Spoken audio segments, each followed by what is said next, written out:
Well, let's try this again, family. I had some technical difficulties, but we're gonna get back into it.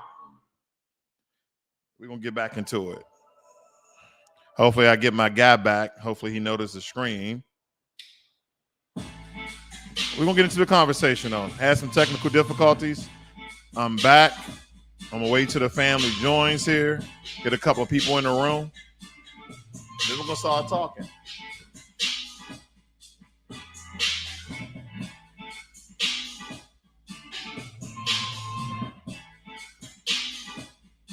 Waiting for a couple of more people to come back in. Yes, sir.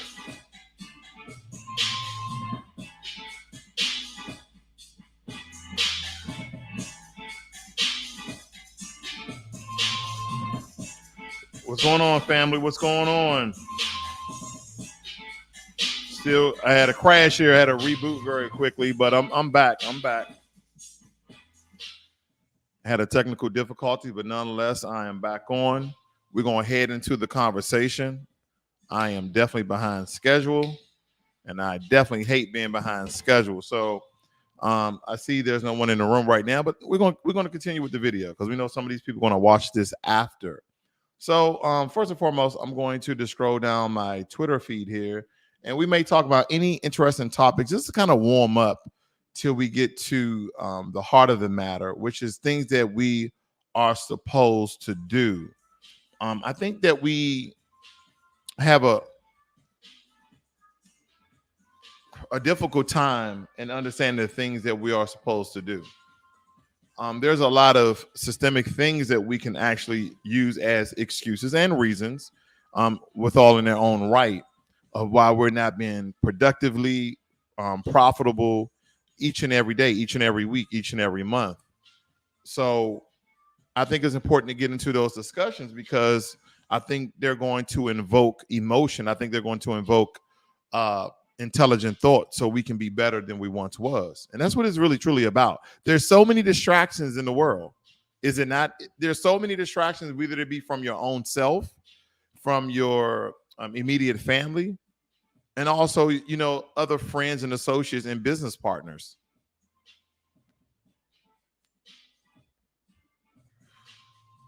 And I think that's very important. So let's do this. I'm gonna go over here to NBC News. I was gonna go down my Twitter feed, but I'm gonna change my mind here.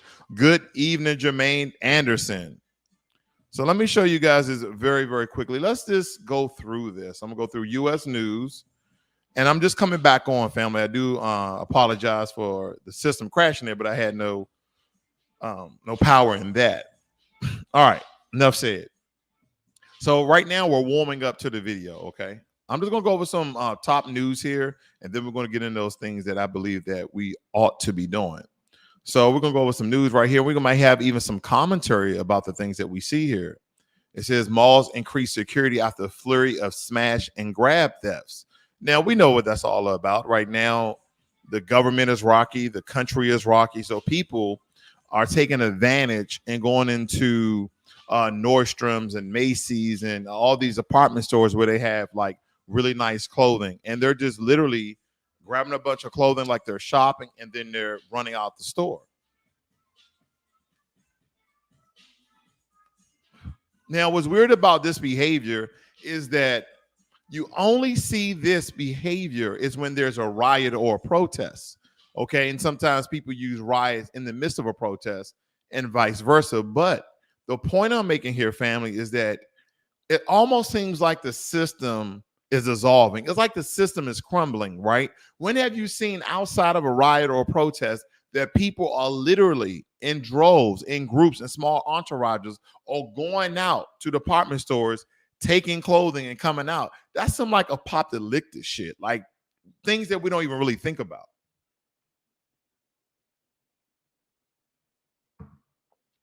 But that's what's going on right now in the country.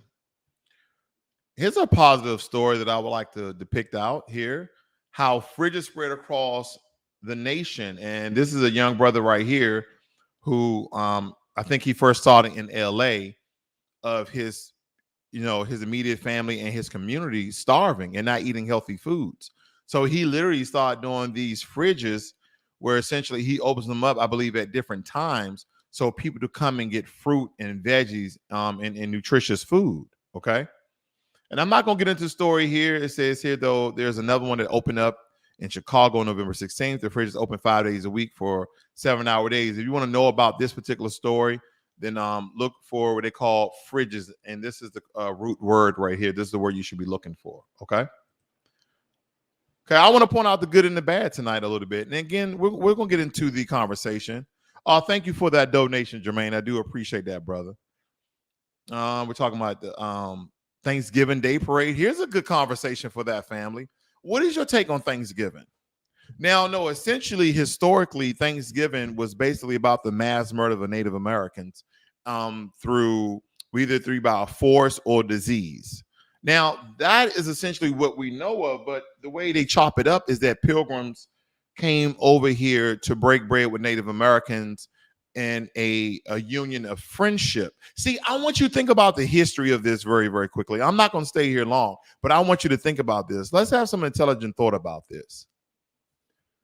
We continue to celebrate a day, Thanksgiving, and the hallmark or the source of this particular holiday stemmed from Europeans. Okay, pilgrims are simply European colonizers that came over, saw the great land that our forefathers and other Native Americans that were already here prior to colonization, right?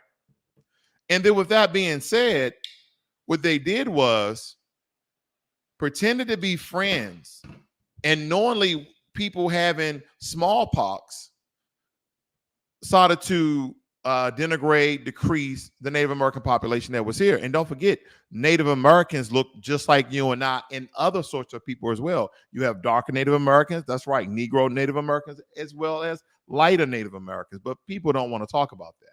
I'm not trying to be too controversial, but I want to give you some information on that. But nonetheless, so the pilgrims came over here, quote unquote, European colonizers came over here.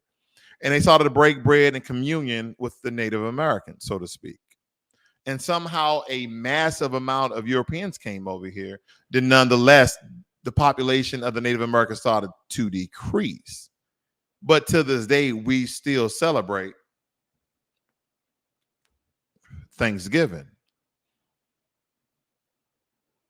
Could that be somewhat satanic in a sense that we are celebrating the deaths and murders of hundreds of thousands of people, if not millions? But then on the other hand, this is the bright side, that over the course of time, I know as Black Americans, as melanated people, we have cultivated this holiday to friends and family and food. Okay, you either have friends and family over a large table of different sorts of array of entrees and delicious foods. Right? To us, it's a time of communion. It's a time of friendship. It's a time of love, what we recognize. Like, I know we had a group over my house and we talked about those things that we are grateful for, that we are thankful for. We didn't associate that with the actual somewhat historical reference of Thanksgiving. We didn't do that because essentially we had no part in it. So there's a holiday to be celebrated. We always change a lot of these holidays and the meaning of them. We've done this for a very long time. Let's look at it. Mother who gave birth on plane thanks first responder. Okay. Off-duty New Jersey officer fatally struck pedestrian. Listen to this, family. Put baddie back in car. This is interesting. See, this is just warming up to the video because I'm going to get into the discussion, family. A New Jersey police officer accused of fatally striking the pedestrian, taking the man's body home to discuss what to do and then returning to the scene with the dead man in the back of his seat. You got to be more careful. So an off-duty New Jersey police officer hits a man in the street, picks up the man's body, and I'm thinking, oh, he's going to take him to the hospital. No, puts the man in his car, drives home, talks to a buddy of his, maybe his wife.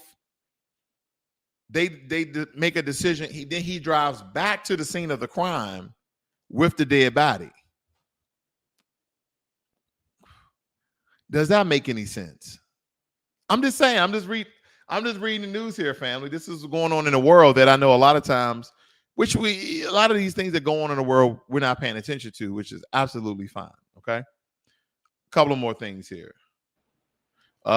See, Gray Wolf, high school football player hazing led to brain damage. Okay.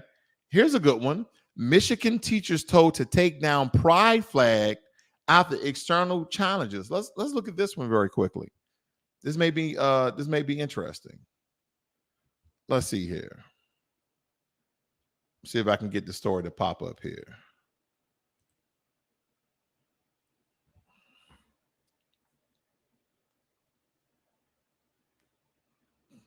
Any day now.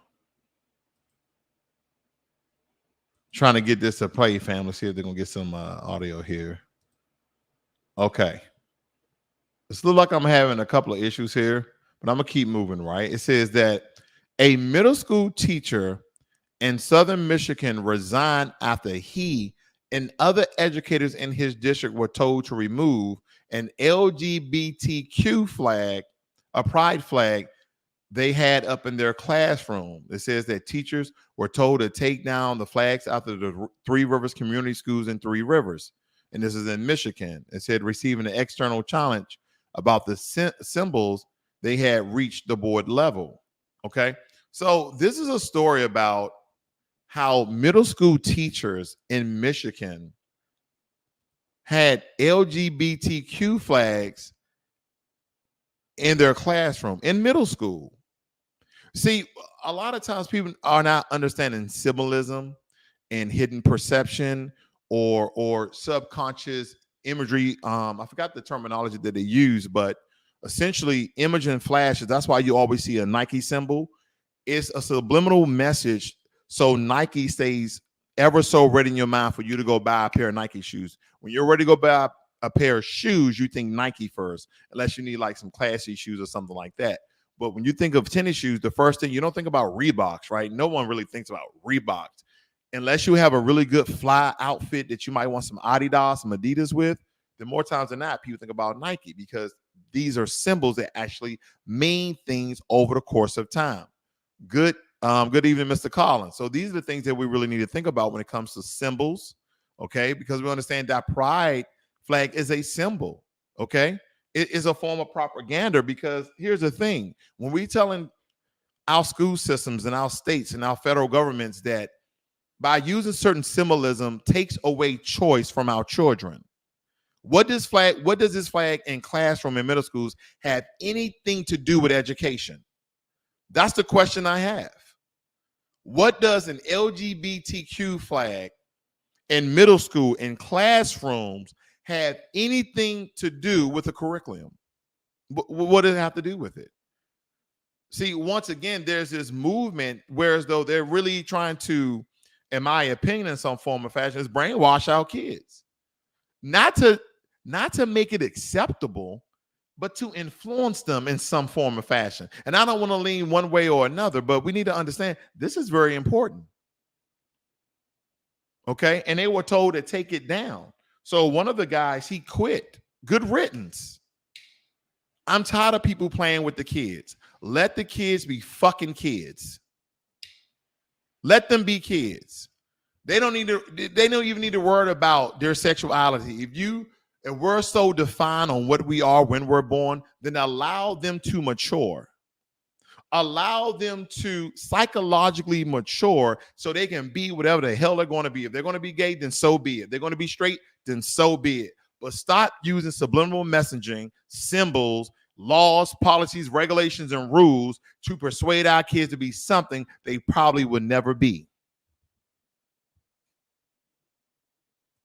There's some things that you're supposed to do. I just want to have a conversation about it. Have you ever heard a male or a female tell you that they're a good dad or a good mom? Family, have anybody ever heard that? Because there are some things that you just supposed to do. You're supposed to be a good mom. You're supposed to be a good dad. And raising your kids is your responsibility. If you laid down with that man or woman and had consensual intercourse, and then from that intercourse proceeded a seed, a birth, a fetus, a baby, and now your child, then guess what? It is your obligation and your duty on both parts to take care of that human life form, of that Homo sapien, of that human being. That is your job until legally in this country at the age of 18. And of course, there are some states that say 16 and 17 are grown, but we know the difference. There are some things that you're supposed to do, but we're not doing it. I'm hearing a Kevin Samuel special about a lady talking about how she's going out and she got a job and she's taking care of her 2 kids. And this is not to bash out ladies at all. No, I'm just making a point because men do it too. But we say those things as though that we're not adults, that we're still adolescents or children or teenagers living in human bodies, and then saying, oh man, shit, I take care of my kids. Why do you need a reward for that?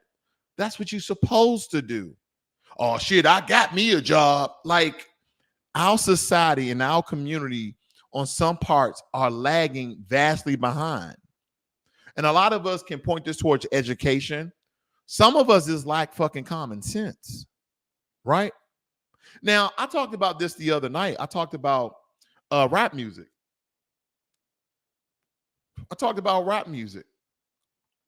Because in our community, unfortunately, rap music is glorified. And I'm going to tell you, you've heard me say this before, family, I am a walking contradiction. Because what I'm about to say doesn't align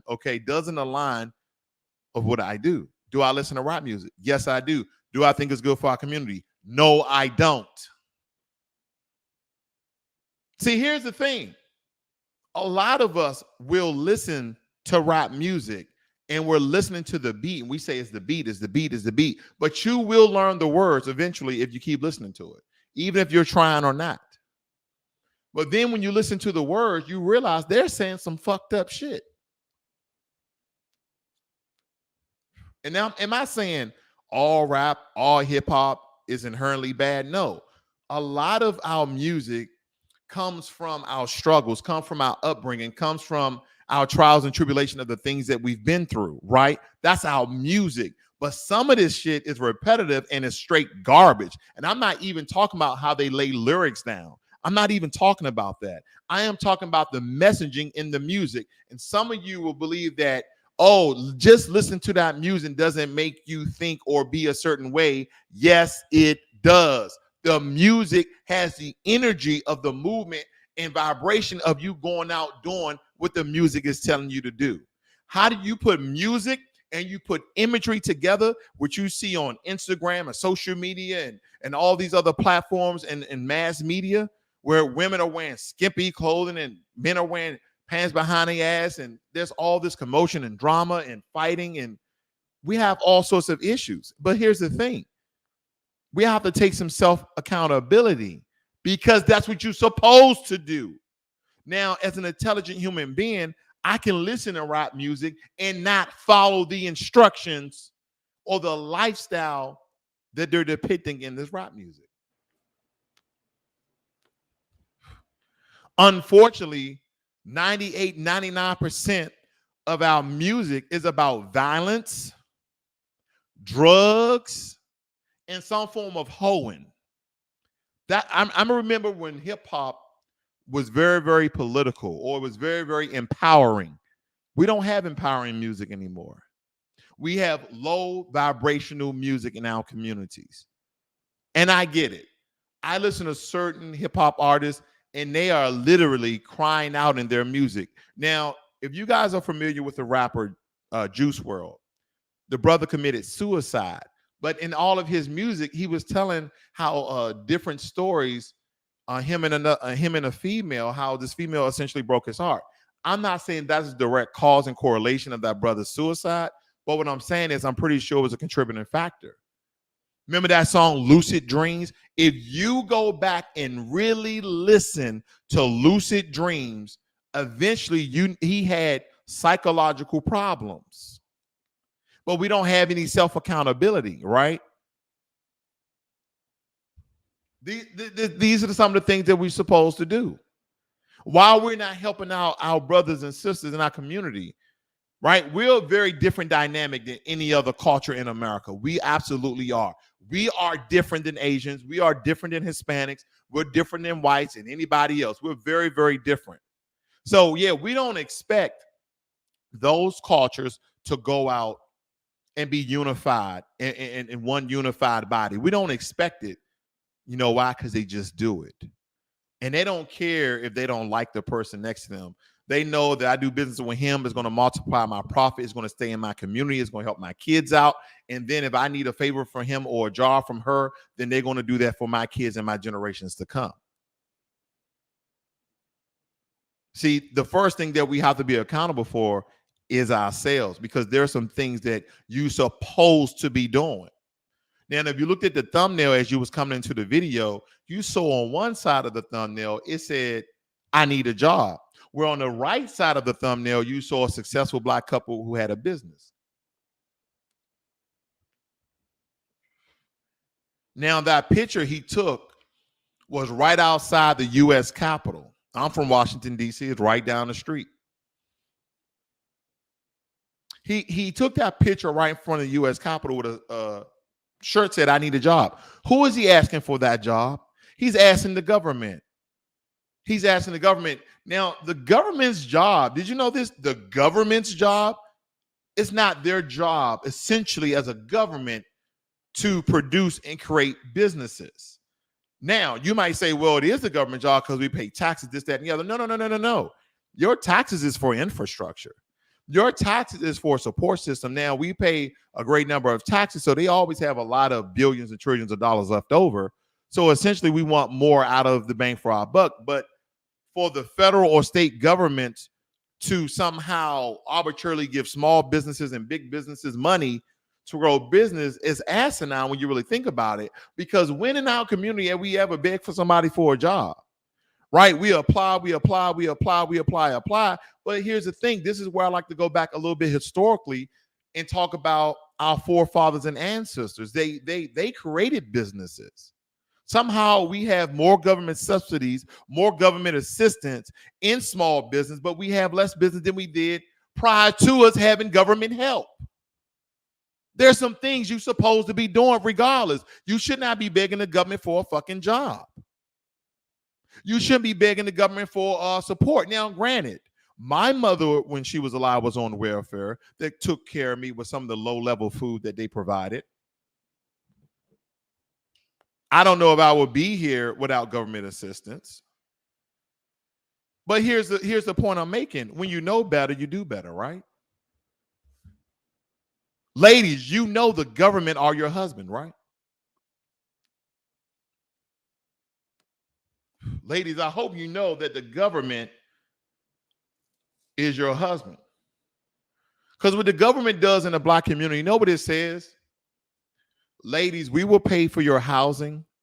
We will also give you a stipend for food, and we'll also give you money to put in your pocket so you can still go out and have a great life. And then we'll also allow you to have a part-time job. But if you make this amount of money over, or you have a man in the house, you have somebody that's bringing in income, and that's why you see a lot of single mothers who are on government assistance who are not married. Because if they get married, the government cuts off their assistance because there's some things that you're supposed to do as a family.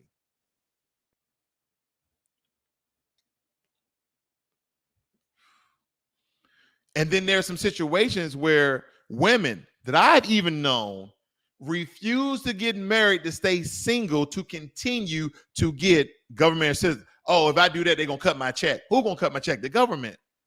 So you rather be attached to the government. Yeah, it's guaranteed. I don't got to do nothing. What? See, for some strange notion, we believe, whether it be adolescents, your young sons and daughters coming out of college, that things are just supposed to be given to them and they're not supposed to work for it. Some of you have been working 10, 15, 20, 25 years, busting your ass to have a retirement, busting your ass to have a 401k and investment, because that's other things you're supposed to do. But now we have some portions of Generation X as well as millennials thinking that things are supposed to be given to them. Because coming up, there was a lot of people in my community who was on welfare and really did not want to get a job because government assistance was easy. And see, here's the thing. How do you stay destitute and poor? How do you stay destitute and poor? You continue to depend on people. That's how. If you're a family, you operate as a family, you go out, do great things, and kill anything in your path. That is what you do. Right? You got a family, start a family business, or everybody go out and get jobs. But you should not be begging or asking or pleading for any damn body to give you a job. You keep it pushing. Our people have survived worser times. Yeah, incorrect word, worser, yes, or worst times. These are them things I'm just talking about that we're supposed to do as freaking male and female, as freaking human beings. I remember talking to a lady on Clubhouse the other day, and she told me that this corporate structure, this capitalist system is a bunch of bullshit. And I said, well, how was that? She's like, hey, they just want you to show up at your job. I just want you to show up at your job. I see the brother there. And work for us and give them profits. I said, okay, sister, so if that occurs, then what if we all stop working? The link is in the chat. What if we all stop working? How will people get fed? How will the lights, how will the electric work? How will gas work? How the infrastructures, roads and sidewalks, hospitals and community systems, how will these things continue to operate if every black person just stopped working? How can that occur? That's what she said. She said all black people just stop working. And so everybody else can work. I said what's going to eventually happen is that we're going to be boxed out because we're bringing over Afghanis. We're bringing over immigrants. We're bringing over everybody. So you can just stop working. And guess what? A man or woman that does not work, you do not eat. That's the law of the land. It doesn't matter if you're in a modern day world or prehistoric world. It doesn't matter. If you do not work, you do not eat. And the amount of the work you do cultivates and transforms into the amount of where you should be. What am I talking about?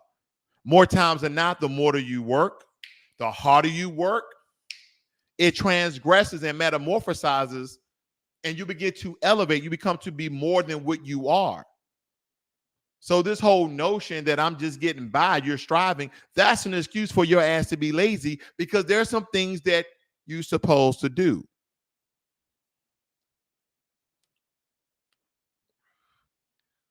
I'm going to tell you right now, 98% of rap are not good for the black community because it is influencing us. So I'm not going to say it's just an influence the youth. I'm not going to say it's just an influence in college age kids. No, it's influenced our community. We make fast money look good. We got all the nice clothing, all the fat wallets of cash, the best cars, the best houses and vacations and women. We make that shit look good. But how many people are really going to be rappers? Really? 1 out of a million? And then how many of them are going to be good? Even if they're talking about bullshit. See what I'm saying? But we glorify this. Now, granted, I told you, we are walking contradictions. Well, at least I am. I'm a walking contradiction because this video, I'm going to go out and probably listen to some rap music. But the difference between me and other people is I'm not going to bring that music into fruition. I'm not going to go out and buy a Maserati. I'm not going to go out and buy fashion clothing. No, I'm putting my shit into investments. I'm going to put my money into investments.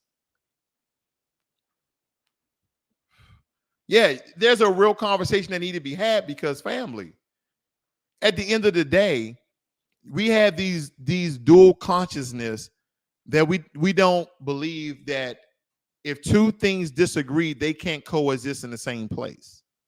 Or if one agree and one disagree, that thought or those thoughts rather cannot coexist in the same place. Yes, it can. It's called your mind. We are all walking contradictions, right? We tell our kids not to do something we're about to go do ourselves, right? So we're walking contradiction, and that's fine. Because as we evolve and we learn more information and we gain more wisdom and knowledge, we begin to change. But here's the thing. We have so many disparities, right? That one, have been created by the system. We know this. But two, have been created by us. You talking about your condition while you're in your condition and not doing anything about your condition puts you where? No fucking where. It keeps you in your condition unless you do something.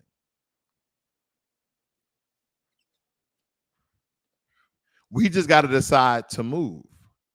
I'm tired of people telling me that, oh, I'm taking care of my kids. That's what you're supposed to do. Oh, shit, I'm holding down a job right now. That's what you're supposed to do. Those things are not badge of honor. You paying your bills is not a badge of honor. It's not a reward. It's not a trinket. It's nothing, not even motivation for anyone else. Those are just the facts of life, or rather the steps of life that you're supposed to take. There's so many things that are happening in the world right now. We understand that white supremacy isn't going to go anywhere in a flash of a snap. It's not. White supremacy, racism, racial bias, discrimination, blah, blah, et cetera, et cetera, et cetera. I know it exists. You know it exists. Now what? How do we move? How do we go forward? That's the question. And first and foremost, those very low vibrational things that we're supposed to be doing with ourselves, with our children, with our family.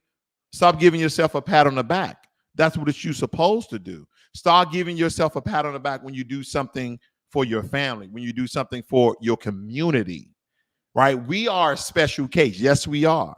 Nobody in the world has been treated like us for as long as we've been treated. So yes, we are a special case. There are some Negroes out there that don't want to do anything with the Black community. That's fine. We don't need you.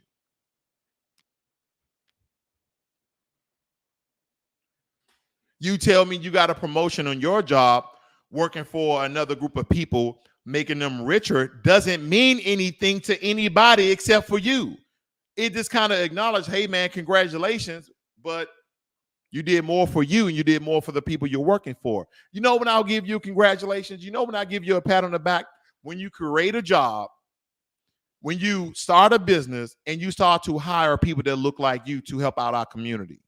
You start hire 10 Black people, 15 Black people to help out the community. So we don't have to go anywhere else to essentially look for jobs and stand on a side of the Capitol with a shirt, I need a job. Go create a job. And is it easy? No. Nothing in our lineage, nothing in our history has ever been easy. It's never been easy. We can't stay in history. We can't do it. We always talk about systemic problems day in, day out.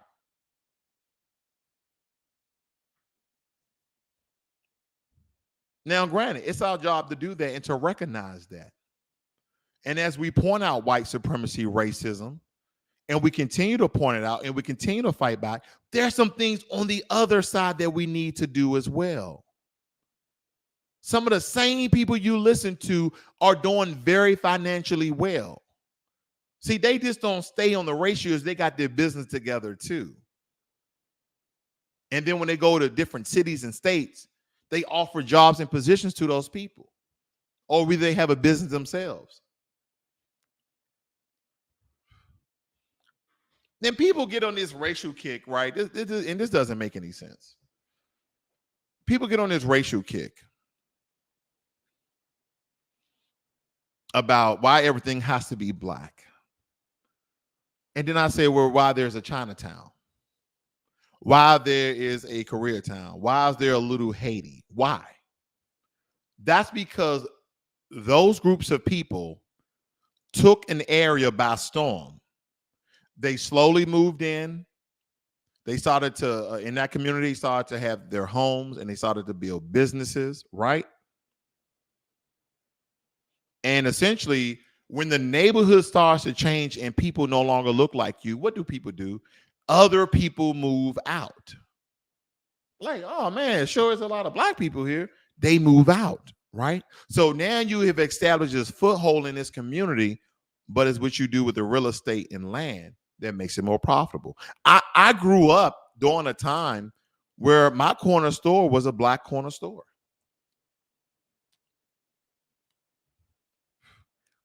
There was a black gentleman who used to sell penny and nickel candy. I remember it like it was yesterday. I remember the candy lady. We used to go down the street. You give her 25, 50 cents. You use a little freezy cup with the styrofoam cup. I remember all those things. We always created jobs. You see what I'm saying? We've always created something. But this is what you're supposed to do when the system is essentially fighting against you in some form or fashion.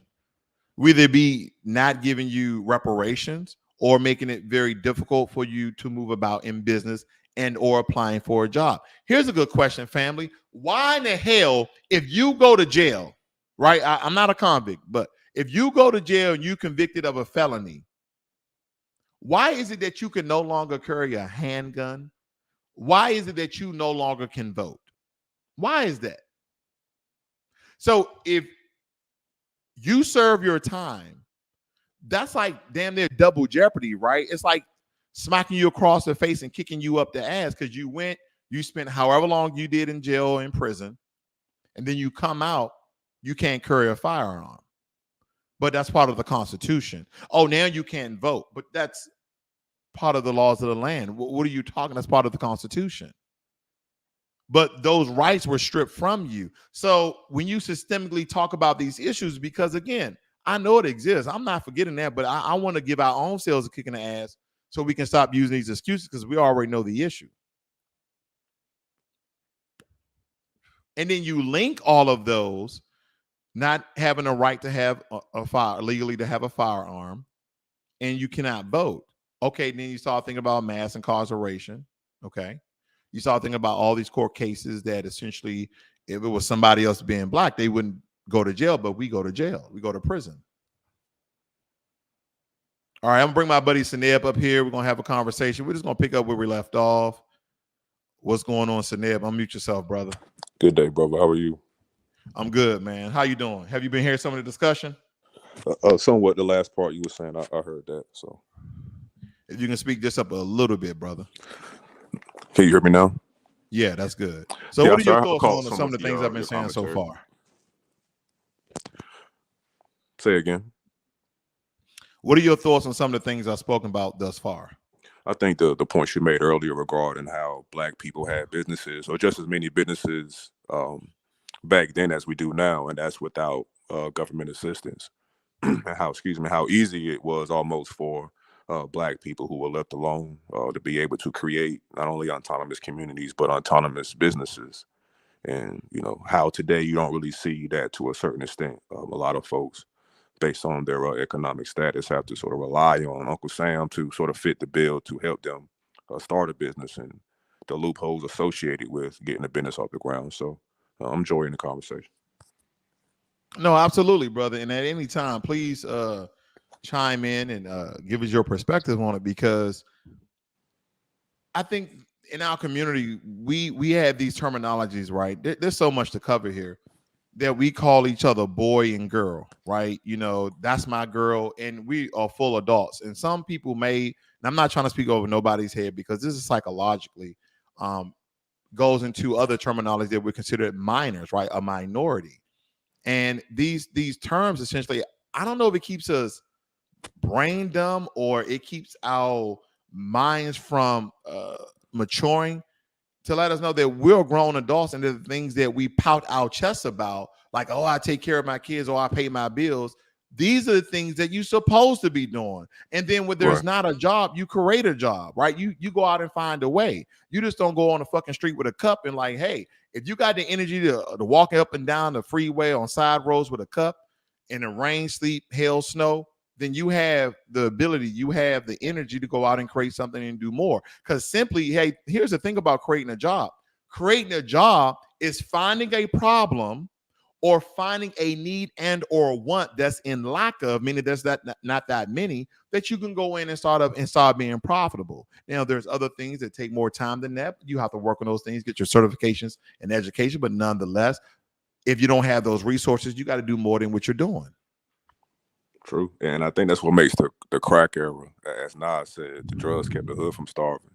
When you have lack of resources and lack of opportunity, you're not just gonna sit on the street with, a cup, as you mentioned. You're gonna go get it, regardless of how you got to go get it. So um, that's one of the ills that we see in this society in regards to businesses and employment and opportunities and being able to have a livable wage, not just be able to have a job, but be able to support yourself and hopefully your family, your children. So I'm with you.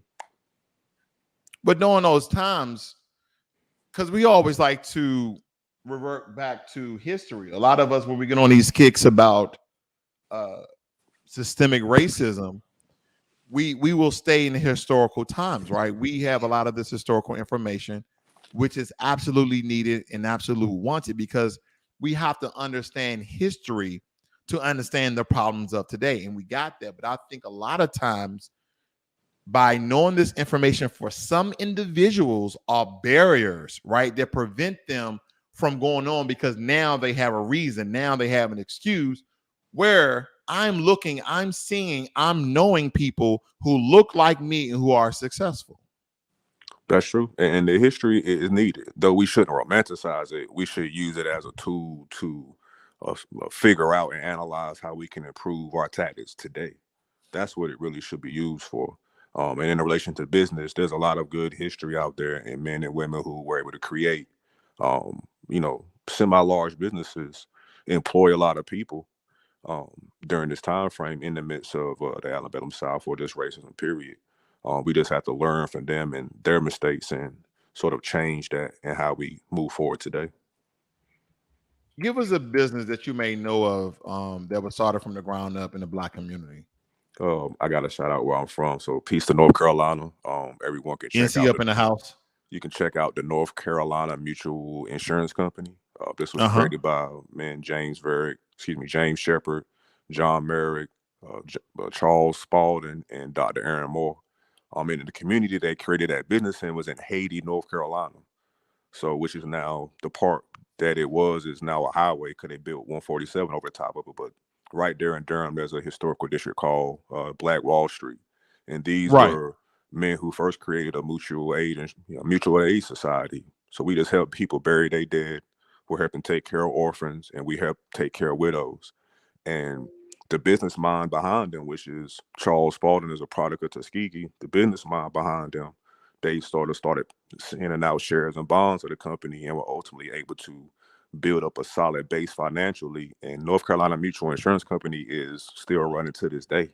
Wow. And if you go to their website and go to their about page, they'll give you this breakdown of the communities that they were assisting, and the purpose for this insurance company. So there's a bevy of others, but I just gotta show love to my state and where I'm from. No, that's what's up, because there's a lot of, and you spoke very heavily, and I mention this because I did a special on this about all the different Black Wall Streets was around the U.S. There was one in Richmond, Virginia. There was a second one in Oklahoma that people knew of at the time, of course. But we only talk about Tulsa, Oklahoma, because it's the first time in American history that its own country bombed. That bombs were being dropped from planes, and they were sharecroppers. But nonetheless, we have always made a way out of no way through these particular times. Like knowing the history, understanding the history. My focus is history, white supremacy, racism, redlining, all these things did occur, but we still rose. Now, just like any other white supremacy system, as a group of people that they don't want to succeed, they start putting in laws. They start chopping you down, whether it be morally, ethically, whether it be socially. It doesn't really matter. They continue to do those things. Or kill you. Of course, they take your life because that's the easiest thing to do, right? But I think to denigrate a people more so is using propaganda and marketing, okay, and project certain images to our own people in order for us to essentially brainwash ourselves, because that's what we're doing. We're no longer making businesses. And that kind of raised me to this point right here that I want to bring up. Give me 1 second here. Let me share this very quickly. All the things that we used to do as a people, we no longer do, right? when I'm looking at stuff like this, people don't even know in our community that a black man invented the automatic elevator doors, the very thing that we use every day. And I'm just trying to get some inspiration here. They improved the ironing board. Okay, what else did we have? Refrigerator trucks. A black man created refrigerator trucks, and this is we see all these large corporations using our apparatuses that our forefathers and our ancestors have invented and built, but we're not inventing and innovating today. We're letting every other people do these things. Everybody know that we created, or when I say we, and I know we're not a monolith, but nonetheless, one of our people created the 3-signal traffic light. Gerd A. Morgan, he also invented the gas mask. Okay. What else? Home security system. Mary Van Britten, she made the first security system. I believe this was in New York, if I'm not mistaken, because people were breaking in people's houses, and she came up with a solution, and that has been patented. She's getting, her family's being paid out the yin yang because she did the right thing, and it wasn't eventually stolen from her. Central heating furnaces. Now, you know, we had to come up with this particular piece because we are tropical people. We need the sun for the vitamins and minerals for our skin. And yes, we created a central heating furnace. Mailbox. Now, I don't know if anybody knows the history of this, in a sense that during like the 1800s, the U.S. Postal Service delivery, quote unquote, horsebackers were majority black, those who went through Indian country, because whites couldn't go through Indian country or they would be killed. And why could they go through Indian country? Because a lot of Native Americans looked like you and I. A lot of those Native Americans look like you and I. And that's another sort of history that I want to dig too deep into. But yeah, that came from us, so we can secure mail. Okay. What else do we have on the list? Caller ID and call wait. Now, you know, our people made call ID. They probably made star 69 too. Right. We made star 69 because when somebody hang up on your ass, it's like, hold up, we need to create something. And we did. Just like caller ID, them damn bill collector, like, nope, I'm not answering that. But there's a lot of things we have done that we were supposed to do because nobody else was doing it. And here's some of the enlightenment and motivation of our history and our people is that anytime we saw a problem, it didn't matter who problem it was, we had someone to create something from it.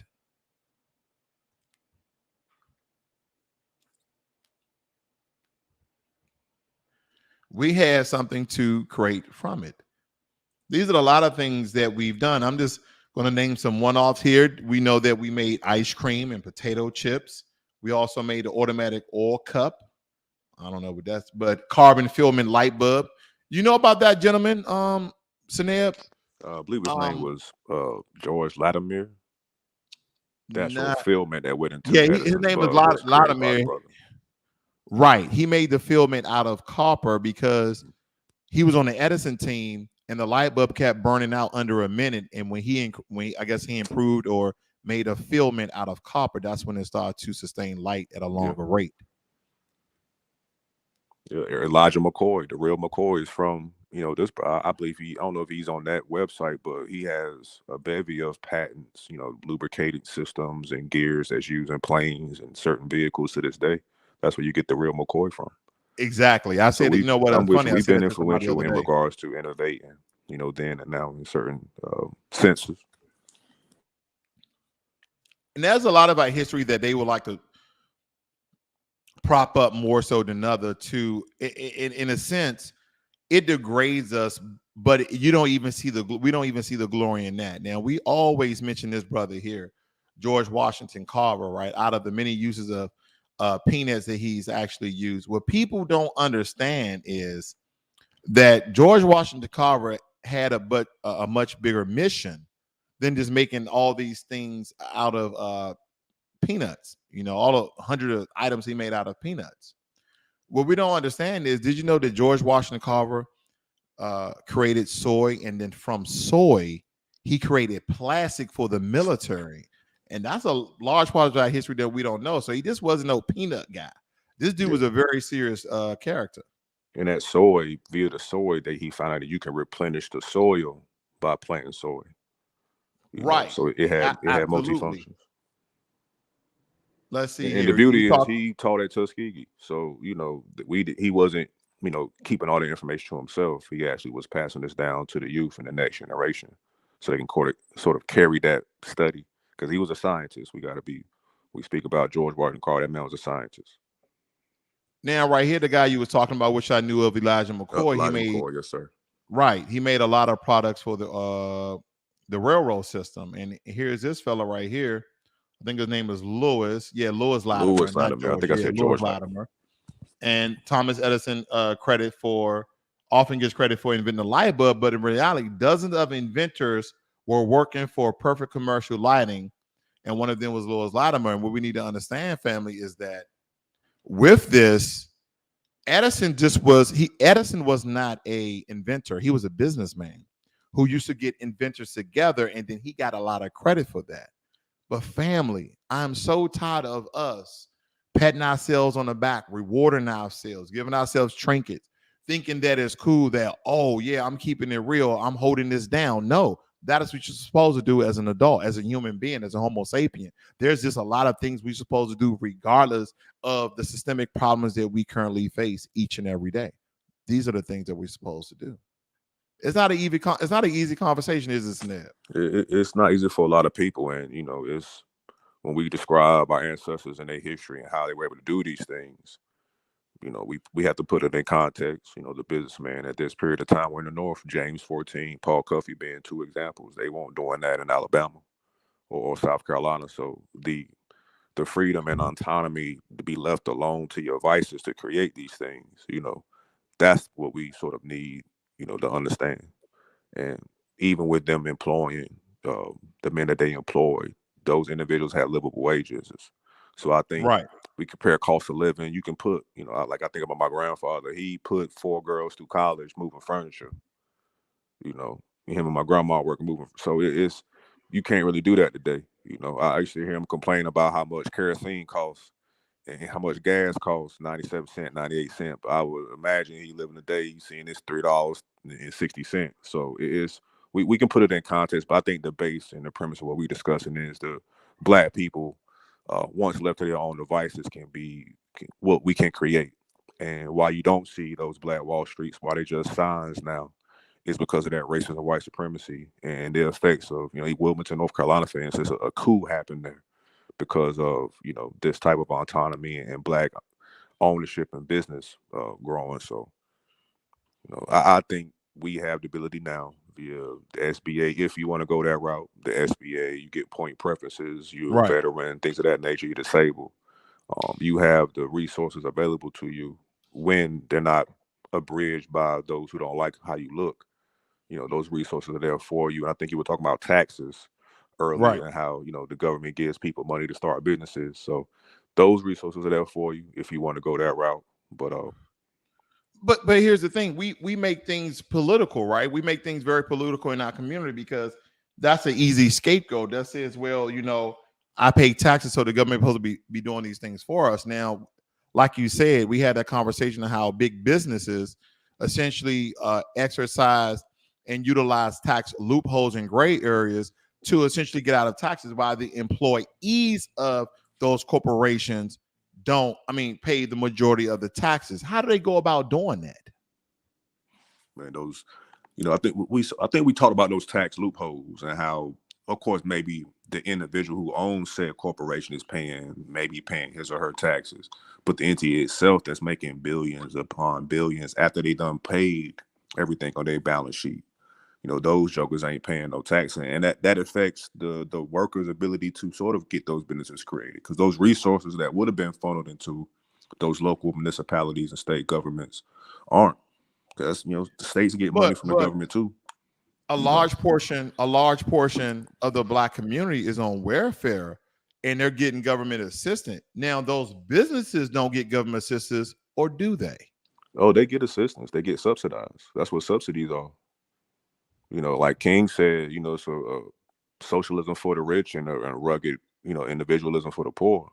The Homestead Act, and no, say that again, brother. Say that again. I think King said it's a socialism for the rich and a rugged individualism for the poor. Correct. These corporations get subsidies. They get kickbacks. They get preferential treatment in regards to government contracts. That's the same thing a young man or woman gonna do when they go down to get SNAP benefits. You dig what I'm saying? But the crazy thing about it is that person who may be working at Sonic, as I mentioned earlier, who's paying 30% of they check the taxes, the other side ain't doing that.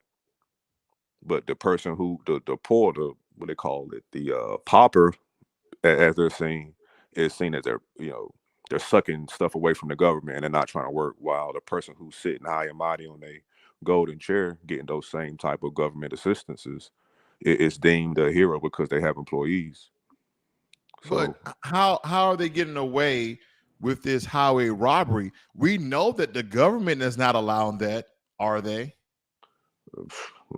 I think that's probably a whole nother conversation. But via tax loopholes, certain corporations Because can here's the get away thing. with, or moving their headquarters overseas, and corporate tax rate, I think it's 28% Correct. now. They know Yeah. exactly what these billionaire corporations are doing. But here's the thing.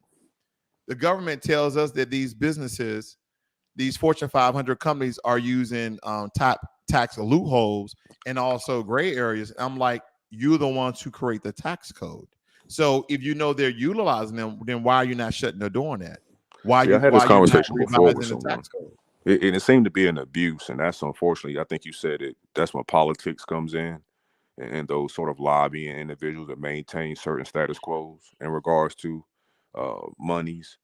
And Right. I don't. It's not the Build Better Act, but I want to say the infrastructure plan gives money to the IRS because they spoke about this particular topic.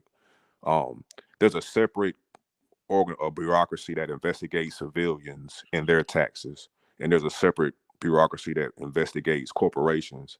And I believe from the numbers, there's been 2 or 3 times more investigations of the poor people, pretty much in regards to you being audited. A regular person with a regular job being audited more than someone who works for or has control over a multi-million-dollar, billion-dollar corporation. And that can be, there's some backdoor stuff going on. I can certainly agree with that. But I want to say that money that they're getting is going to go to the side of the IRS that handles corporate tax investigation and auditing. Sort of, I think there's $416 billion just hanging out there. That money that should have been paid, that hasn't been paid in taxes over the last 10 years. So that's just an astronomical number that, I'm sure the people at the lower end could use, even those who aren't, to improve themselves and their communities. A lot of times when we get into the discussion of historical politics of who were the Republicans, who were the Democrats, and how over the course of time they flip-flop. But I don't even want to go there. I want to go to modern day politics. Let's just kind of go back as far as Bush is concerned. And that's not going far that much, but it's enough to bring relevance to the point I'm making. When we look at politics from that moment, it really doesn't matter which side we pick. We have always systematically been in the same situation, in the same conditions as we were. Here's the point. If we know this and we're tracking this, and we go from 1-bedroom apartment to a 1.5-bedroom apartment, 5 more years to a 2-bedroom apartment, while our counterparts of different racial, ethnics, and backgrounds go from a 1-bedroom apartment to a 3-bedroom apartment, then onto a house, there's a systemic problem that something is definitely wrong in our community, if not politics, because we so heavily go out and vote for one political party more so than the other. And you already know, family, Democrats, right? And here's my thing. I'm apolitical. I don't care about Democrats, independents, or Republicans, because from that time period that I'm mentioning here, they have done nothing for us. Okay, even though they've done other things for other people, even though our own people who look like us tell us that they just can't do something for one particular group, which they have. So what am I saying? What does politics really do for us? And if you're getting to the point where he's saying don't vote, I'm not saying that. I'm saying what are we essentially voting for? Because this whole political structure is built on bullshit. It really is. It's to keep particular people in power versus another group of groups of people for the mass agenda of profit. This is about, it's always been about money and power. What was that old group? Money, Power, and Respect. I forgot the name of that group, but they spoke about it. Um, I guess in our own language, but we need to understand politics to a certain extent, right? Because for far too long, if anyone comes to all the different communities within our race, what occurs is word salad. What occurs is them just talking to us a bunch of empty statements, not even promises anymore, but an empty statements and somewhat of a promise they'll do something for us if we continue to keep them in power. Okay. Democratic Party of today, quote unquote, so supposedly are working on the behalf of low, impoverished, and poor people, right?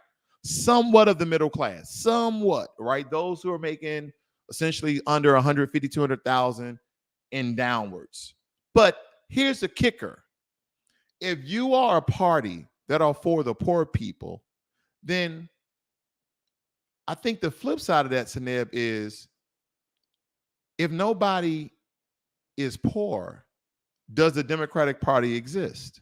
Or should they exist? Right? Because the way that they depict Republicans are white nationals, racists, skinheads. They're the source of white supremacy. And truthfully, I'm not going to lie. I'm pretty systemically. If you look at both of their track records, none of them are good. I mean, some of them are worse than the other, but none of them are essentially good. But when we look at it in modern day times, you can't tell me that your vote did something for you, family, and your community. Yeah, I think Black people traditionally have been policy-based voters, though I think it's a stigma that has been unfortunately juxtaposed on Black people that we just vote for, the saxophone playing, that type of rhetoric. And I'm talking about Bill Clinton. yeah, and it's just the social programs that we see today were created by, Democratic parties, or the Democratic Party. And it's just the policies, and let's say the last 2 decades of the Republican Party may not be as ingratiating to the issues affecting Black Americans. For instance, right now, the Republicans on the Judiciary Committee did not vote for HR 40. Correct. So that's and I'm not saying you got to be either or, but as if you do support these candidates, you have to ask on why don't you support the study of this country's terrorism to Black people and their descendants? Why would you be against that? Why would you be removing the education and the histories of African Americans in this country? And I think if you had a chance, have you had a chance to read the 1776 Project? I have not had a chance to read that. It's infuriating to read almost, because they start Let your us know history. something about it then. I mean, they start Black history in this country with Frederick Douglass and Booker T. So, and I know, before, Dr. Martin Luther King Jr. was used as sort of the Black torchbearer, they used Douglass. But, Douglass ran away. So I would imagine that if you're going to uplift Douglass, you will uplift the man that Douglass said was most influential in his life. And that was Dr. James McCune Smith. But that's an aspect of American history they don't want you to understand or know about. I can agree with that. Because these were the free Black people who were fighting, or who were the abolitionists, who were creating the movements for civil liberties before any of us, before the 60s. You dig what I'm saying? So if you start in that 1776, why not include James Armstead Lafayette, who was a double agent for the United States, for the Continental Army? Why not include him in this story of the bevy of Black folks who were petitioning Congress, who were fighting their local communities all across whatever was the states at the time for this civil rights thing? And it sort of puts the civil rights movement in the 60s. So it's sort of, it's telling, because I know the mind behind it. They want you to just think that we were enslaved and we didn't really do anything until the white man came in a white robe and American flag and sort of brought us up out the dirt. So it's just, that's how they see Black people. And these are educated individuals, degrees, doctorates, multimillionaires. And this is when we say we have a justice claim and we're having these conversations, they don't have a clue what you're talking about. And that 1776 project is just an example. It's them stabbing themselves with their lack of understanding of Black history or really caring about Black history. There's no Black congressmen in there. You don't see hearing rebels and all these individuals in there. And to go from Douglas to King, Douglas to Booker T to King, is like those are the figures that they constantly put forth to us as we should emulate, but don't even give you the literature of these individuals and what they actually said about the struggle. And also when you check out the 1776 project, read Frederick Douglass's eulogy at Lincoln's funeral. He was chopping them up. You dig what I'm saying? He wasn't basking in the glory of Lincoln. He kept it real. He let the world know that Lincoln cared more about the white man than he did the colored man. And he could care less about the Negro slave. He cared more about the country. Douglas is making these points at this man's funeral. So it is, I don't know, there's a certain picture of Black people that this country would like to paint, particularly you not freeing yourself, which you did. You not creating businesses, which we did. Having autonomous communities. We had our own universities before the Civil War started. We educated ourselves. You see a continuous habitual history of Black people, free and those who self-emancipated, forming communities, creating institutions to approve. Like you said, there's a problem in the community. What do we need? Correct. I'm going to create a business to solve that problem, or I'm going to create a mutual aid society to solve that need in the community. We did that without white support, So this notion that somehow white people led the charge, but you have mutual aid societies before any white anti-slavery society was formed. Absalom Jones is petitioning Congress in 1799 for the abolishment of the slave trade and the repealing of the Fugitive Slave Act, and running a business and running a church, conglomeration of churches via the AME. Stand on politics. Now, I believe one of our greatest issues in this particular sector is gentlemen like him, right? And very quickly, let me play something very quickly to you guys. Madam Speaker, I rise in strong support fair of use, this fair central use. resolution. Today's actions is necessary due to Representative Gozar's shocking depiction of a murder of a colleague and a violent attack against the President of the United States. This incendiary behavior cannot go unaddressed.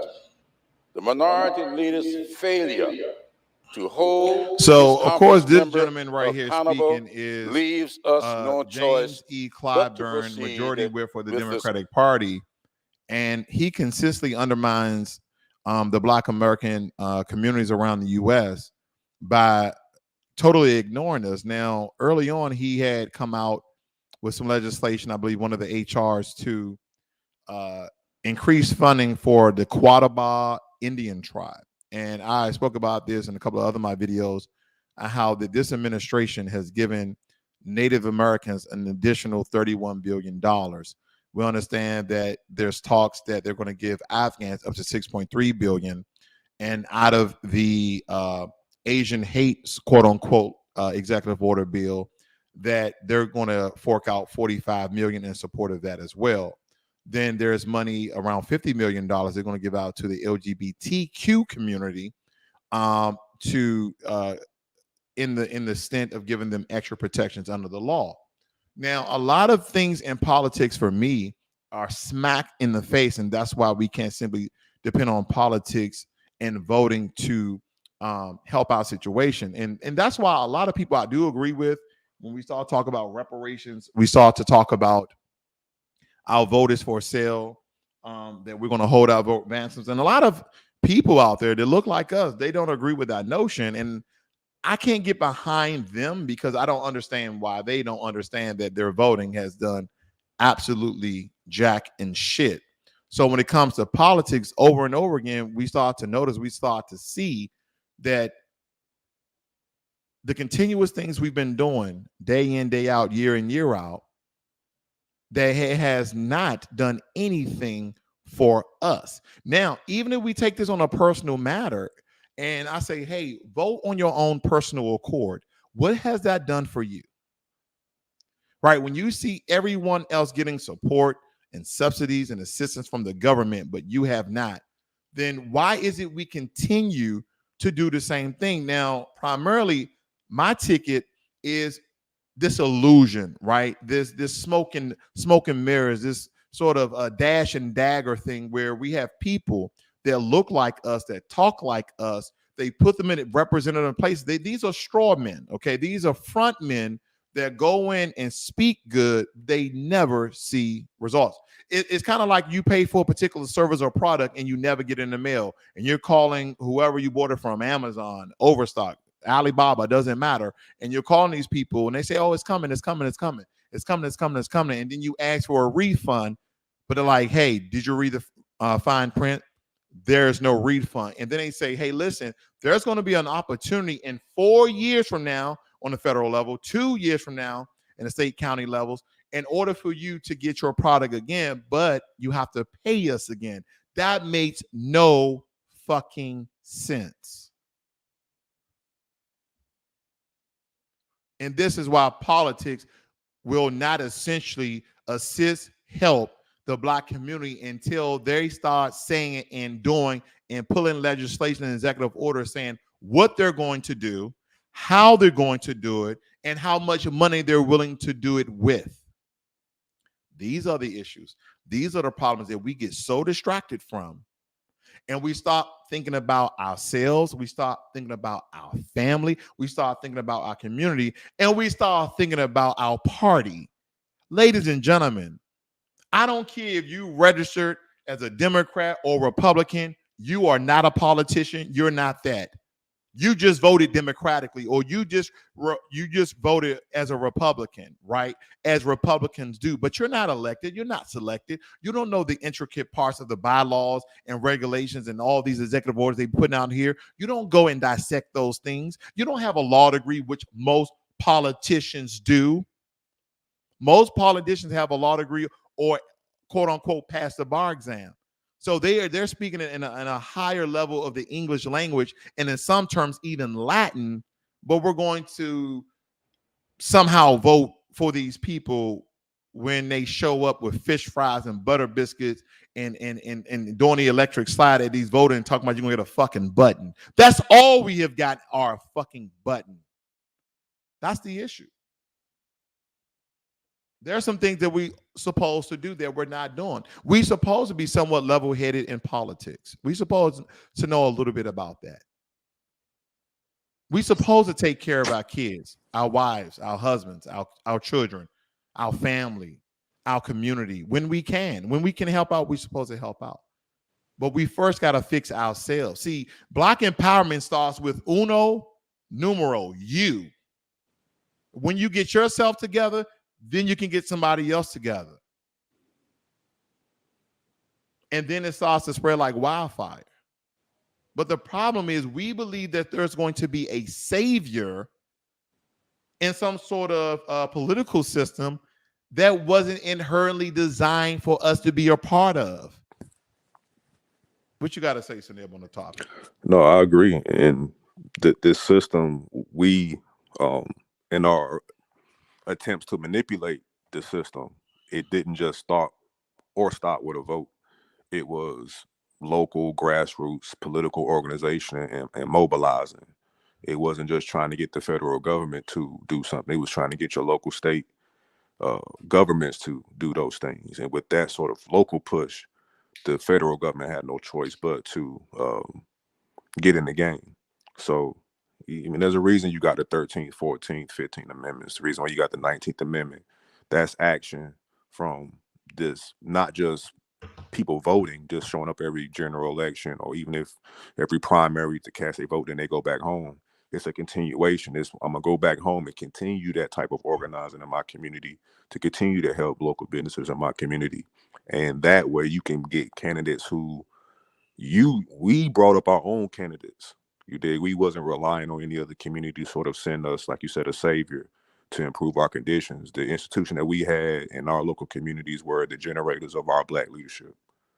So if that's something that we can sort of get back to, that way locally, and it's happening in certain places. You know, Jamal Brown, Corey Bush, them people were brought by their communities to sort of fill this void in Congress. And if we get back to that type of political organization, what our ancestors were already doing 200, 150 years ago, these conditions that I feel like we see our people in now will be improved, but we just have to sort of, you know, evolve that type of thinking to meet a 21st century issue, because, you know, with lobbying firms, with sort of these backdoor political finance, you know, issues, there's a lot of loopholes similar to the tax code that allow these groups or individuals to manipulate our congressmen and congresswomen as well, you know, to do things that's sort of not beneficial for our people. So a lone vote Correct. is not going to do it. Consistently too.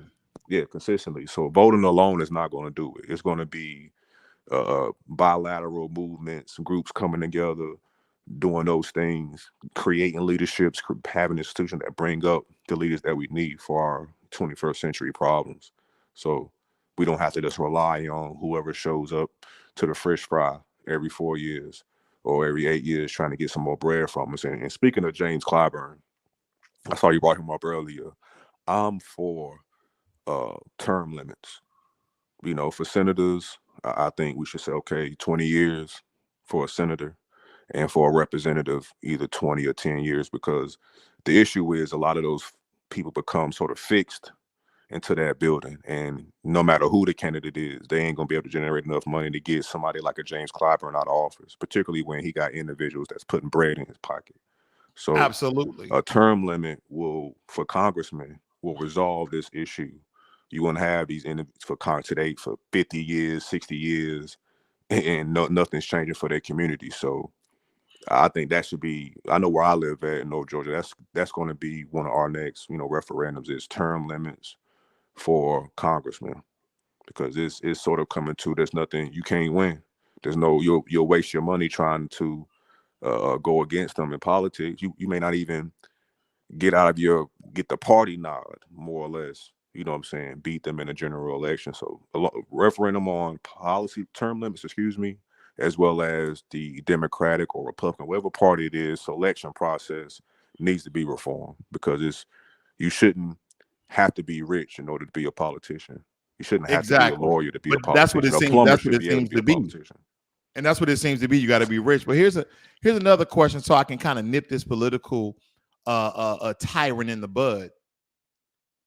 As we look at the different congressional caucuses, and we point our aim at the Congressional Black Caucus, if you could very quickly, from what you know about them, what is their purpose? The Congressional Black Caucus. You know, just like any other, you know, government caucus, their focus is solely on the conditions of their community. So, you know, they worry about the conditions of Black folks. So their politics, the things that they fight for on the Hill. Slow down. Mm-hmm. They worry, they fight, they strive, they lobby for the problems of Black folk. Correct? Yeah. All right, continue, brother. So, you know, for instance, not even HR 40, the Build Back Better Act, you know, that universal pre-K, that's a Congressional Black Caucus recommendation via Bobby Rush in Virginia, which some people didn't want. Universal pre-K and child care services. I mean, these are things that members of the Black Caucus fought for. And even when it was discussed that they were going to pull $145 million or take the budget down for the HBCUs to $145 million, I think a letter was even sent to the president acknowledging that this was a folly and this needs to be rectified. And that's why I can respect the young lady who's now the vice lieutenant governor elect of Virginia, because she was like, we're going to fully fund our HBCUs in the state. So that's the type of politics that we should be striving to get. But as far as the Congressional Black Caucus, they take a bad rap, unfortunately, because some people in their ignorance of how politics works suggest that the CBC should be able to pass legislation solely amongst themselves, which that's not how it works. Well, you point out something very important, brother, that I want to mention here. These different congressional caucus for the different groups in America, mainly minorities, they have a purpose, they have a mission, they have responsibility. And you said now the Congressional Black Caucus, the Build Back America Better plan, And also when they were talking about the HBCUs and the defunding that someone spoke up about it. And essentially that may not happen. They may continue to get their 43 billion. But would you agree that words matter, that what we read in places where these groups actually conjure, that words actually have meaning? Would you agree to that? I would say their actions have more meaning.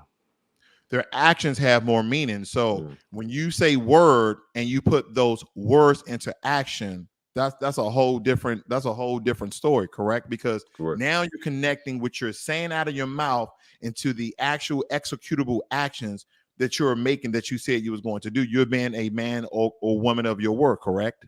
Yeah, correct. So let me tell you, the Congressional Black Caucus are doing that very same thing. So let me show you. I went to the Hispanic Congressional Caucus website, as well as the Asian Congressional Congressional Caucus site. I'll start off with the Hispanics, right? And I'm going to their .gov site here, so there's no wrong depiction. I'm gonna blow this up just a little bit right here. So here are members of the Hispanic Congressional Caucus, or the Congressional Hispanic Caucus. And I won't even talking about the colorism here, because Hispanics are not all white and yellow skin tone. They have one black gentleman up here to the left who's probably representing Dominicans or Puerto Ricans, but majority of these members look like white America in some form of the sense. But nonetheless, I'm not going to get into that, okay? But I will read this. The Congressional Hispanic Caucus was founded in December, blah, blah, blah. The CHC is organized as Congressional Members Organization. But if you drop down here, it states that the caucus is dedicated to voicing and advancing through legislative process issues affecting Hispanics in the United States, Puerto Rico, and the Commonwealth of the Northern Mariana Islands, okay? So they specifically said Hispanics, okay? Let me move right along. So when I go to the Asian, the Congressional Asian Caucus, it says that that they're comprised of members of Congress of Asian Pacific Islander descent and members who have a strong dedication to promoting the well-being of the Asian American and Pacific Islander community, AAPI, as we know. And as you notice here, it continues all through their purpose, their missions, and their goals, that it continue to speak about Asian Americans, Pacific Islanders, and communities, correct? They continue to speak about their people and what they're going to do for their people. We come over to the Congressional Black Caucus, and what we see here, they totally take the legs off the table when they say, back in 1971, that they've been committed using the full constitutional power, statutory authority, and financial resource of the federal government to ensure that African Americans and other marginalized communities, African Americans, Black people, and other marginalized communities. This is what they say. And then when they say that whatever they're going to do, right, since they already mentioned other marginalized communities, which could be white communities, which could be Hispanic communities, which could be Asian communities, so on and so forth. Then they have the audacity to point out that expanding access to capital, contracts, as you were speaking about before, counseling for minority-owned businesses. Now, ladies and gentlemen, we need to understand that minorities in America are not just Black people, or not just quote unquote African Americans, right? It includes everybody else except for white people. I mean, or in some instances, except for white men. So I went to every Congressional Caucus website, and Hispanics and Asians was on a code. They was on one accord, speaking about their people and their people alone. I go to our Congressional Black Caucus, and they're talking about marginalized communities, and they're talking about minority-owned businesses.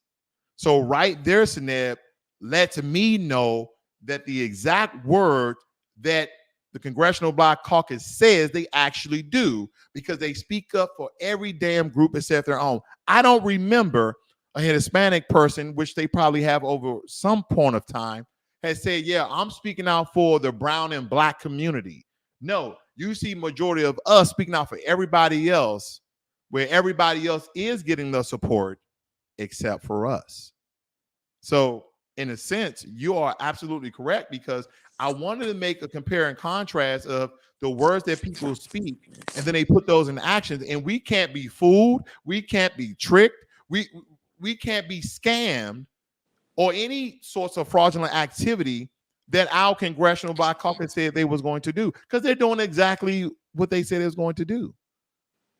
That's what they're doing. They're fighting on the behalf of minorities and marginalized communities, where those marginalized communities, where Asians and Hispanics, they have their own caucus and they're helping themselves out. See, that's the problem that I have with politics right there, Seneb, is that our people who are placed in positions of power and influence, we go out and vote, but they never tell us what we're voting for. And the only thing you need to do is read their damn website, and you'll know you're helping everybody else out, and primarily except for you.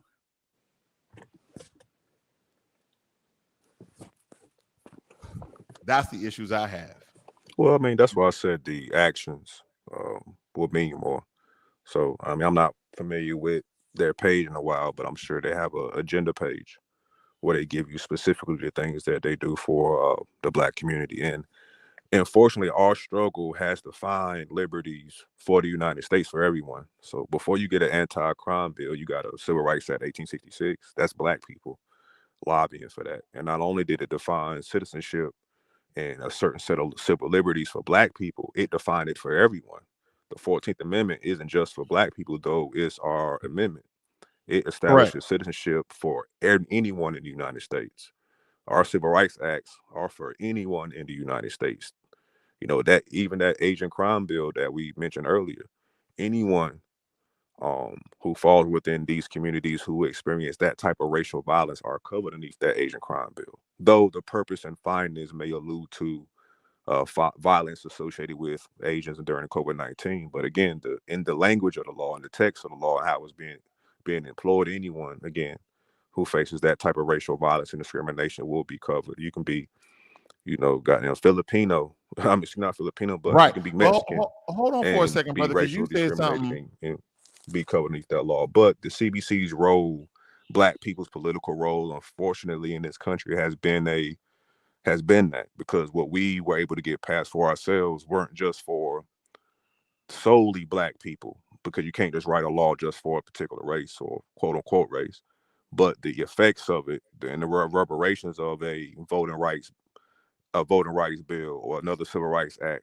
gives everyone in this that's considered a citizen. But you do know they have written legislation just for a particular group of people, right? You know that, right?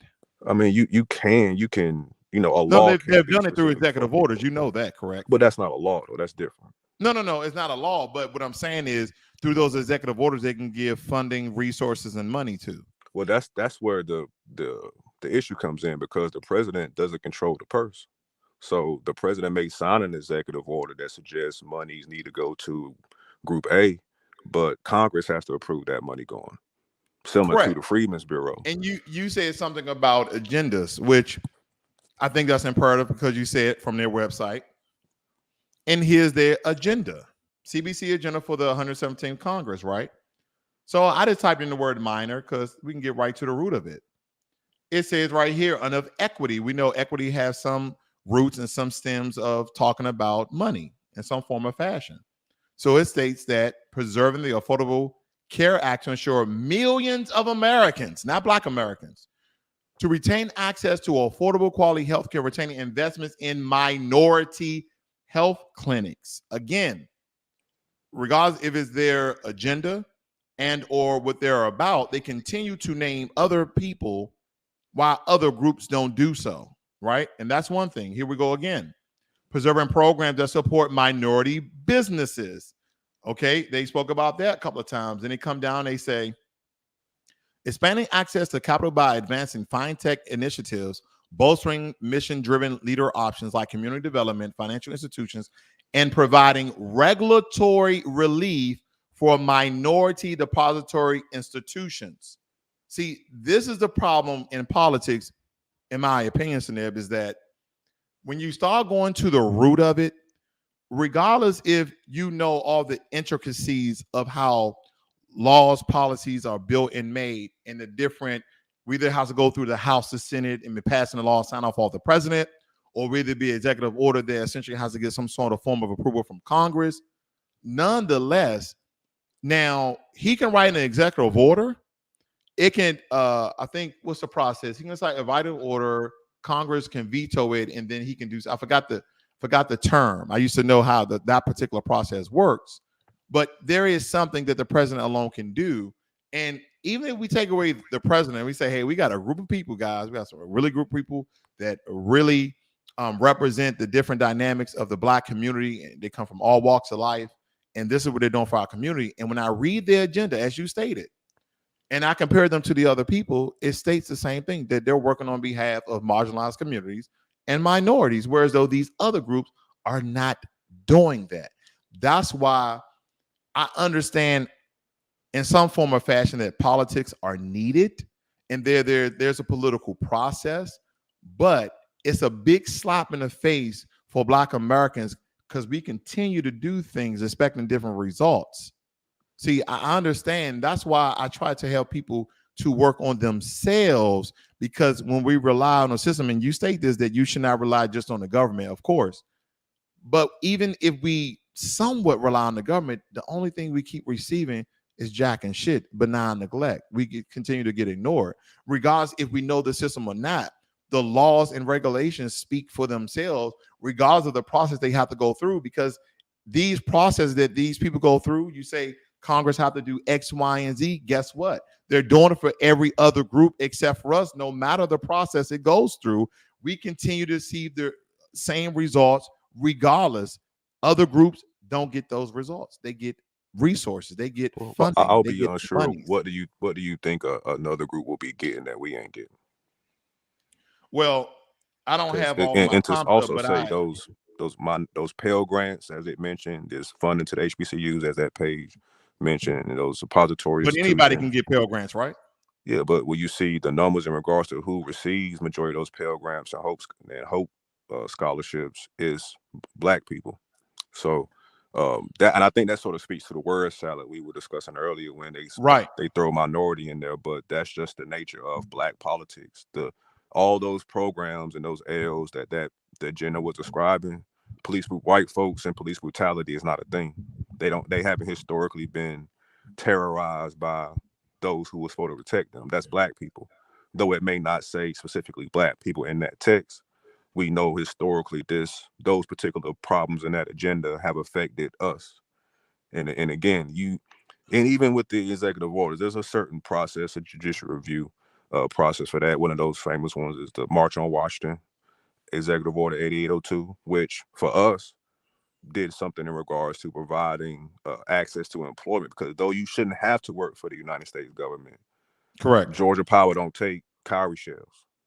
You can't pay for groceries. You can't barter for groceries. So you have to have a way to feed your family and provide a sort of safety net via life insurance, health insurance, dental for your family.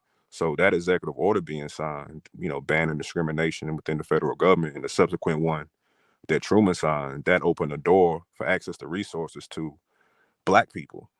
Though I'm sure somebody may have benefited in a very small number, but as far as Black people in this country, African Americans, those executive orders benefited us. The legislation following those executive orders benefited. Do you believe they benefit us on a significant level? Absolutely. I think at a period of time, the federal government employed more Black people in any other industry. By employing a great number of us, do you also know that is a link to preventing us from creating our own? Like once again, I just think unfortunately now to create it's one of those systemic problems that we heavily rely on the government for. I think based on people's economic standing, everybody can't go do for themselves, unfortunately, based off these systems. So these programs that we fought for that make it easier for someone in these lower tier economic positions to get off their tails. Because again, white folks benefit from these same programs. It's not like these issues are solely affect these programs are benefited solely by Black people. White folks are standing there. There's more white women on food stamps than there's Black women. but you won't get that figure portrayed on the media because there's a certain stigma associated with government assistance. The black Now, people are we sort of be talking the ones hard numbers or are we talking about percentages? I'm saying a percent is a hard number. Right. If your Right. cell phone is 1%, is on 1%, it's about to die. Well, you know how when some people say, "Oh no," if I look at the number of black women versus white women on subsidy, I see more black women. But that's why I say we need to play. Per There's capita, a ratio. There's a I percentage believe. because we have a lower population than white America. That's what I mean. So the truth is the truth is in the percentage versus the hard number. Yeah, per capita, you'll see that, you know, black people are not the majority ones on SNAP or any government, you know, benefits. It's, you know, white folks. You know, the Freedmen's Bureau, as it taking it back, white people benefited from the free. It was they were the refugees that the Freedmen's Bureau was talking about, that they were getting government assistance from. The Homestead Act, getting free land, free equipment, free training on said equipment. That's how the other side of our country was able to uplift themselves or pull them, quote unquote, pull themselves up by their bootstraps. It's via these same government subsidies, these same government assistance programs. And again, that Voting Rights Act is for them too. You know, exactly. And I'm gonna kind of just nip the political disease in the bud because and this is fine. This is why I tell our people all the time.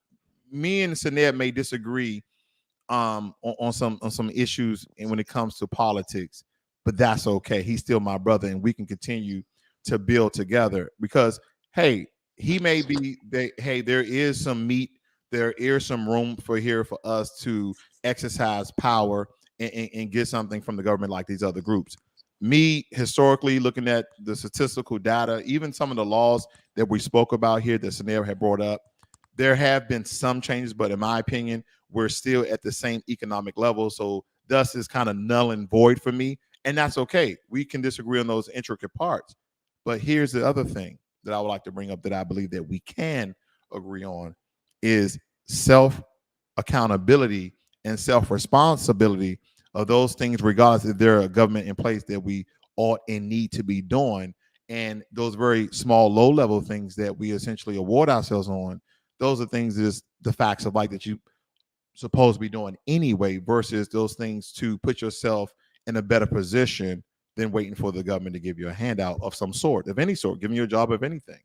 So what do you believe is, one, some of the problems that we have in the community when it comes to self-accountability, and then two, give me one or two solutions that you may think of that could assist us in being in a better place? Ask that first question again. What are some of the things that hold our community back from not taking self-accountability and responsibility to doing more? You know, this could be another conversation because, you know, I don't see when we never held ourselves accountable.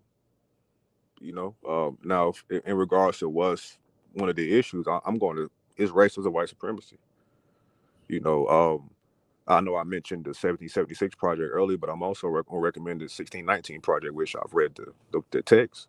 And Nicole Hannah-Jones mentioned that we a lot of times focus on the crime in our communities. We focus on the quote unquote out of wedlock marriages. We talk about violence, lack of employment, lack of education in our communities, but we really don't talk about the systems in which created these scenarios. Poverty, you know, there's a reason why Black folks live in the ghetto. You know, systematically we were put there, and not only were we systematically put there, we was meant to stay there. Laws were created, invisible lines were drawn to keep the Negro there, and resources taken out of those areas. So, I mean, that's not even really an emotional stance. That's just the history of this nation. So it's almost like, as my grandfather mentioned, complaining about raking the leaves, but you can just take the tree out the ground. So right. the root of these issues, in my opinion, based off the history of this nation, is the structures of racism and white supremacy, and how I agree with you 100%. Now, because I speak about white supremacy a lot. Now, I agree with you 100% on what you were saying. Let's take away, even though hypothetically, this is hypothetical, let's take away Black people are in the current condition that they're currently in, and we take away white supremacy, racism, all those other barriers that we go through. Let's take that away. What about issues now as far as the sociological and economic position that we're currently in? What are the problems we still put upon ourselves when we take that system away? And I know it's hard to do because they've done great damage. They've had hundreds of years to employ this damage on our people, to deploy this damage on our people. But this hypothetically, if we erase all of that, but we're still in our current state, what do you think are some of the reasons that keep us there? And that's one. Then two, what are one or two solutions that can help us to get out of it? Well, we sort of seen what happens when race and the white supremacy removes itself. You get Haiti, North Carolina. You get Black Wall Streets. Once we've left alone to our own devices, able to build those institutions, those colleges, universities, mutual aid societies to improve those L's, because that's what they were. You have a colored reading room because people needed to know how to read. You had a normal school because you needed to teach Black people how to teach. So those social ills, again, poverty that you see that sort of spurs crime, we've seen how models in our history have sort of answered that question. When we're sort of, because, regardless of what your ethnicity is, there's wicked people no matter who you are. Correct. But we can't use, as Du Bois was fighting in his time, we can't use those particular issues and suggest that that's the totality nor the natural state of Black people, outside of first acknowledging how these environmental factors create this type of individual. So once we have those sort of blinders removed and we can move on our own and control our own resources, be our own police force, we see the benefits of that. But I'm not going to suggest that once racism and white supremacy has removed itself that we're not going to have crime anymore. That's a pipe dream. We're going to have crime. We had crime before we met white people. It's just this idea of us being able to control ourselves, control our resources, teach our young, improve, build our own leaders. I think. I mean, yeah, we're still going to have those problems, but I'm glad that you brought that back around with the different Black Wall Streets, because I don't think we compare those to the modern day Chinatowns and the Jewish towns and the Korean towns and the little Hades, and all these different communities had brought up economic powerhouses in different pockets of America in these different cities. Because I'm from Washington, D.C., and we had a Chinatown, and we would go down there and buy all sorts of stuff. We have been patronizing Asian business, since they've landed in this country, So you saying those things, and that's what we have to remember. That's why I say you have to know some history, but essentially you can't stay there, because I think some people get stuck in history and they use those as excuses, even though in some forms they're not excuses, they're definitely reasons. But I see other prominent people who are on code who are still doing financially well. Do you have any last thoughts? Yeah, I would say for those other communities, they haven't been systematically oppressed. The histories ain't the same. There was another group of people in this country that had a similar history than us, who are well-to-do, weren't necessarily facing the issue that we're facing. That may be, a more even playing field. But, these individuals at a certain point in time were ameliorated, like the Indian was. We had to continuously fight for that type of relief. But, the accountability internally, in my opinion, has always existed. The and not to stay in the history, but again, to use it as a way to analyze our current state. We've always challenged those within our communities, prevented them from joining our organizations if they weren't upstanding citizens. I think that's evident, but in their literature and some of these, mutual aid societies, constitutions, they spoke about being good, upstanding citizens, not being drunkards, being good fathers and men. Correct. That's something that, though those are rules back then, we can also, and we continuously do, I think, and for a large part of our communities, outside of what the media tries to get us to see, employ those same tactics in our communities. Well, brother, I want to thank you personally for coming on my program short notice. Thank you, brother Seneb. We're going to close out here, family. That's my brother Seneb. Met the brother on Clubhouse, very intelligent brother. I love the perspective that he brings. I love the education and information that he has provided this evening. ladies and gentlemen, these are some things that we ought to be doing right off the bat. There's things that we supposed to be doing, regardless of the government, regardless of the situation that we're in. Now, when white supremacy, we don't ever believe, not in our generation, that it will totally be eradicated. But that should not be a foothold. That should not be a barrier. That should not be a roadblock of you not being successful in some form of matter. Now, you going out and you asking the powers that be for assistance, subsidies, as well as jobs, if that's not cutting it, then we have always been known for people to take something from nothing, which is very hard to do, because when you really think about the term, creating or making something from nothing is damn near, is impossible for you to fathom it. For somehow they can drop us off in a distant foreign land, and we can start to build and create with the knowledge that we already have obtained, or that of the knowledge and wisdom of our ancestors. So with that being said, family, there are some things you're supposed to be doing and taking care of your family, raising your children, being an upstanding man and woman of your neighborhood and community. Those things you ought supposed to be doing already, and there's no reward, no trinkets, no awards, no celebration for you doing that.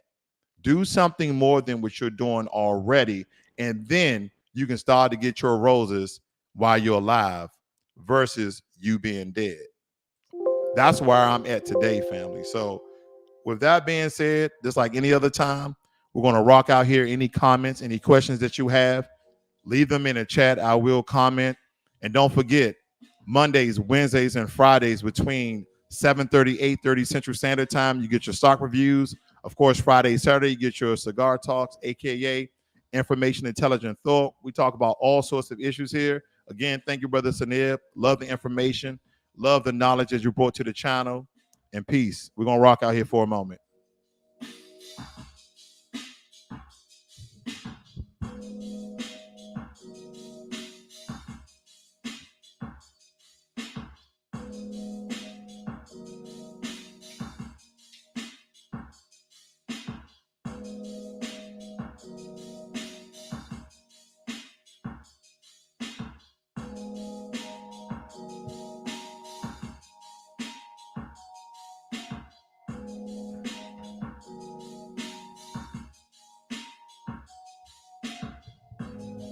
Do more than what you're already doing.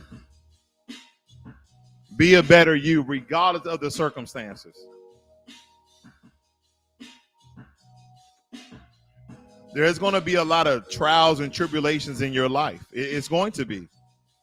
Whether it be a significant other, a child, a family member, a close friend, you have to continue to push and press no matter what's going on, whether it be politically, socially, social media, entertainment, your own ailments and ailments of the body.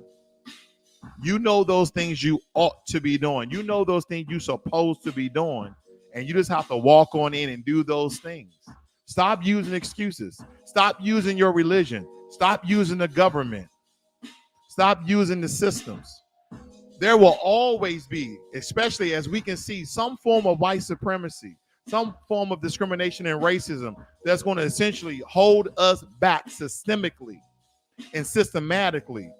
But as we look at the different many examples of the prominent Black people in our community, and we base that upon the foundation of our history and our glory and our honor, then we know that we can do more than what we're doing right now. During those very harsh times, our people were inventors, they were creators, and they was doing those things. But somehow we fall short of those things today. So get off your ass and do something, family. Do those things you're supposed to be doing. I'm out.